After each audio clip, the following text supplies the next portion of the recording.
નમસ્કાર દર્શક મિત્રો, આપ જોઈ રહ્યા છો ખેડાનું ગૌરવ ન્યૂઝ. હું છું મેઘા અગ્રવાલ અને જોઈએ આજના સમાચાર વિગતો.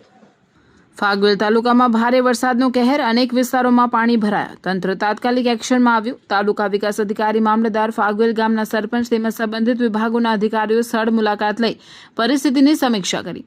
ભરાયેલા વરસાદી પાણીનો ત્વરિત નિકાલ કરવામાં આવ્યો અને નાગરિકોને સાવચેત રહેવાના અને અફવાઓ પર ધ્યાન ન આપવા અપીલ કરવામાં આવી. રિપોર્ટર અક્ષય પારેખ, ફાગવેલ તાલુકા. ફાગવેલ ગામે અને આજુબાજુના વિસ્તારમાં આજ સવારથી જે વરસાદ પડી રહ્યો છે એના કારણે જે ફાગવેલ મંદિરની આસપાસ અને ફાગવેલ પ્રાથમિક શાળા અને તાલુકા પંચાયત કચેરી છે તેની આસપાસ પણ પાણી ફરી વળ્યા છે. હું અને તાલુકાના મદદની ટીડીઓને સાથે રાખી અને મંદિર આસપાસની દુકાનોને બંધ કરાવી અને તેમના માલ સામાનનું રક્ષણ કરાવેલ છે. તેમજ આગળની સાઈડમાં જે તળાવ છે, તળાવની બાજુમાં પણ જે મવેશીઓ રાખેલ છે ઢોરોને, એને છોડાવી અને પ્રાથમિક શાળા સાથે સ્થળાંતર કરવાની પ્રક્રિયા હાથ ધરેલ છે.